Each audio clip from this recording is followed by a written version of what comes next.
Hi, I'm here with Jonathon Price, and today we're going to talk about making violins.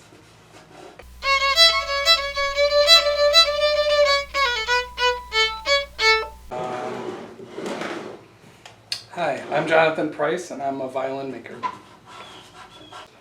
Are violins made out of a certain type of wood? Are they just out of one type of wood, or can they be various, or what materials and stuff? Well, theoretically, you could make a violin out of anything. However, traditionally, we like to use spruce for the tops, which a spruce tree is like a Christmas tree. It's one of the kinds of trees like a Christmas tree. And then we get them sawed up like this. And this is spruce from Europe. And then we do what we call book match it. Book match it. Yep, and then we glue that together like that. In most violins, you'll see what we call the center seam right down the middle. Okay. And that's what we call, when you glue two pieces of wood together, it's called a joint. So that's the center joint. Okay. And that's the spruce. And then necks are made of maple. And then you see how they have this, the maple has this, if you go back and forth in the light, there's these flames, we call flames, and they dance in the light. Your violin has it too, on the back and on the neck. That's cool. I never really noticed that. Yeah, and that's not, some people think it's the grain, but it's not. It's something that's special to that tree.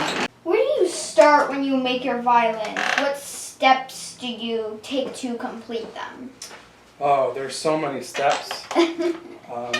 Well, why don't we cut it down to, like, just the basics? Okay, just the basics. Well, before you even start making a violin, you have to have a template. 2 templates. This template is to make the form or the mold. Mm-hmm. And this is for, obviously, what? The scroll. Yeah. And then you lay this template on a nice piece of wood. You have to imagine this is not sawed out yet. You lay it on there. And do you know why it's only half of the violin? Because if you flip it over, it's the other half? Yep. And do you know why you do that? No? No. Do you know what symmetry means? Yes, line of symmetry. Yeah. So what do you mean by symmetry? Both sides are equal? Yeah. I think. Yeah. Yes. Close to identical. Yeah. So we try to get the violins, when we are making a violin, we try to be as symmetrical as possible. So this allows us to be symmetrical. Mm-hmm. So we trace this on this mold, and then we saw the mold out, and we shape it. And it takes a lot of time to just get this little piece made, because it's really important, because if this is made, or your templates are made incorrectly with flat spots and bumps, your violin will turn out with flat spots and bumps. So then we glue what's called blocks. Your violin has them. There's corner blocks. There's 4 corner blocks, and a neck block and an end block. So that's like this right here. Yeah, they're on the insides. You can't see them from here. If you looked in your violin, you could see them, but okay. Kind of, yeah. It'd be hard. But it's dark in there. Yeah, it is dark in there. So then you glue the blocks to the mold. Then you shape the blocks. Then you take the ribs, which are flat pieces of wood. I didn't get any out. So you just have to trust me. Like this top part, or? No, the sides. Oh, those. Yeah, those are the ribs. They're 1 millimeter thick. And so that's the space between one of those, between 2 of those. That's really small. It's really small. They're really thin. There they are. And you can feel. Whoa. They're really thin. I So know. we used some woodworking tools like planes and scrapers to make it thin, and then we take a bending iron, which it's hidden away right now. Yeah. And we get it so hot that if you put a drop of water on it, the drop of water bounces off. It doesn't even evaporate, it just bounces. It's crazy. It's really hot, and if you touch it, it really hurts, which I've done by accident before. But you don't leave your hands up very long. Yeah. So then we bend those pieces of wood with the bending iron and the bending strap, and then we glue the ribs to the blocks. And then we finish those ribs off, and that's your basic shape of the whole instrument. Then we get the shape of the outline for the top and the back plates. We get that from the ribs. We just trace it on the back and the tops. That's cool. And then we do some other stuff like math stuff, and we carve this out, and that's called the outline. Outline, yes. Yep. And then we work the arch, which if you look at your violin sideways, you'll notice it's higher in the middle than it is on the sides. Oh yeah. That's called the arching, and that's all done by hand. You go with little tiny tools. Tiny tools. Tiny tools. They're called finger planes. When my son was a little kid, he called them elephants. Thought they looked like elephants. Here's a big one. Oh yeah, it kind of does look like an elephant. And here's the tiny one. Maybe And elephant. here's the in-between one. Oh, and another in-between one. Before we do that, though, we get out the big gouges. Oh great. This is my favorite part. And we would just carve big chunks of wood out. How long did it take you to like get the hang of all this stuff?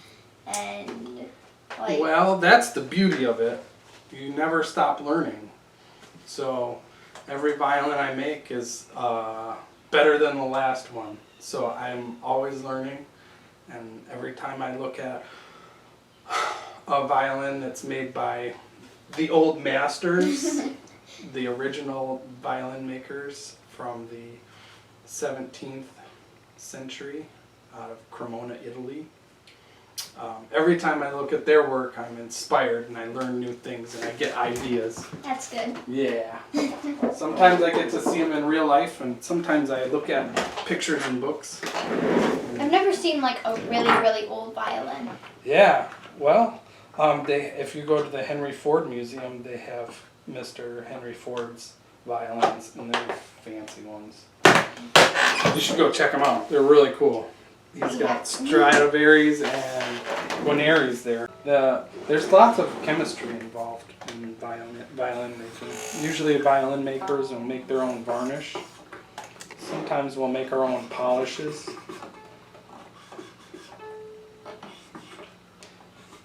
If you're a maker, then you make things, right? Yep. Makes sense. Otherwise, you're not a maker. Yeah. I don't know what you are if you're not a maker. A player. A player, yeah. Can you make a violin that can shoot out rockets? And Wow. That's pretty silly. Shoot out rockets.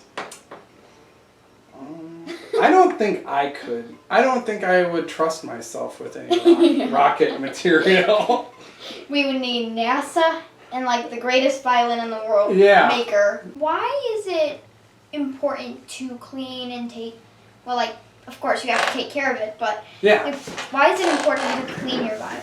Is there other ways besides just getting rosin off? Or Yeah. Oh, those are great questions. Okay, so, well, the most important reason I think to keep your violin clean is because violins sound better when they're clean. It's weird, but it's true. Just because we handle the violin, it gets dirty, just from our hands. And then the stuff we put on the bow, the rosin, it goes everywhere. And rosin is made from sticky stuff from pine trees, usually. You take your polish cloth that you got with your violin, and I'm pretending to practice. Time to put my violin in my case. Get my polish cloth out. Get your strings first. Then, just quick. How long did that take me? That was like 5 seconds. a minute or two. Get in here. Yeah. And did you see me clean the chin rest? Yeah. That's something that people don't think about. You'll see people with violin sores. They play so much violin that they get a sore on their neck. A lot of times it's just from having a dirty chin rest. This is a fun thing to have in your case if you have enough room in your case. A little paintbrush to get the dust out on the bridge. Yeah, and you can get it out of the F-holes too. There's a little rosin on the fingerboard. Let's see if we can take care of that. Yeah, the fingerboard is more hard to get to. Yeah. Not exactly. I have some tricks. This is alcohol. You never want this anywhere near your instrument. Unless, of course. I'm used to handling it, Yeah. so. And that was just a tiny little bit. Feel it. That won't hurt you. It's just. That's what you clean out your scratches with. But I don't put very much on because we don't want it to drip on the varnish. Because alcohol will take the varnish right off the instrument. Which we don't want that to happen. Varnish repair is very expensive. When somebody is looking to get a new violin, maybe moving up to a bigger size, what is the kind of things you should pay attention to when they are choosing a new violin? Well, most important is the sound. You know, it has to inspire you to make music. Usually a student needs the help of their teacher to pick out an instrument. So your teacher is one of the best resources you can have. When we were choosing between two violins, two of the violins that I was going to have, my teacher told me that one sounded like a tin can, so we went for that one. Yeah. Well, tin cans don't make good violins, so I think you made the right decision. Why can't you make a violin that just tunes on itself? Well, do you know what tradition means? No, tradition is you honor the people in the past that did the things that you're interested in, and traditions get passed down from generation to generation. And so if you really like the violin, which I really like the violin, obviously, you like to honor the people that came before you and hold the tradition. So it is possible for somebody like an engineer to come up with a violin maybe someday that would tune itself. It's possible. Anything's possible, Yeah. right? So Like a violin rocket. yeah. So I spend most of my time helping people with their violins and making instruments, and that's my favorite thing to do. So I probably just wouldn't be very good at designing it. So for now, if you have one of my violins, you'll just have to know how to tune it. Yeah, also because you have to tune to the piano. You have to tune to the piano, yeah. So yeah, it is important to be able to tune to the other instruments. So it's not always a perfect 440, perfect A440. So sometimes you tune a little flat, and sometimes you tune a little sharp, right? Can you make a violin that plays by itself so that I don't have to practice? No, I can't do that. Why would you not want to practice? Playing violin is fun. Sometimes we think practicing isn't fun before we start practicing. And then when you start practicing, you go, this isn't so bad. Why didn't I just practice? And then there's ways of making practice fun. You have to figure out your own ways of making practice fun. Sometimes it's the songs you're learning to play. My teacher would make me play Vivaldi and Beethoven and Bach and all that stuff, and then she'd let me play a Beatles song, which I really liked the Beatles at the time. So that was fun. Another serious question. Let's get serious. Yeah, serious. What should I do with my violin when I'm not playing it? Well, that's a great question. In my opinion, there's only two places that your violin should be, and that is in your hands or in your case. Sometimes at like orchestra or rehearsals, I see people put their instrument on their chair and then they go eat a snack or something on break. It makes me really nervous. I get really nervous when I see that, because all anybody has to do is walk by and bump your chair, and then your violin crashes to the floor. Oh, it's so sad for me.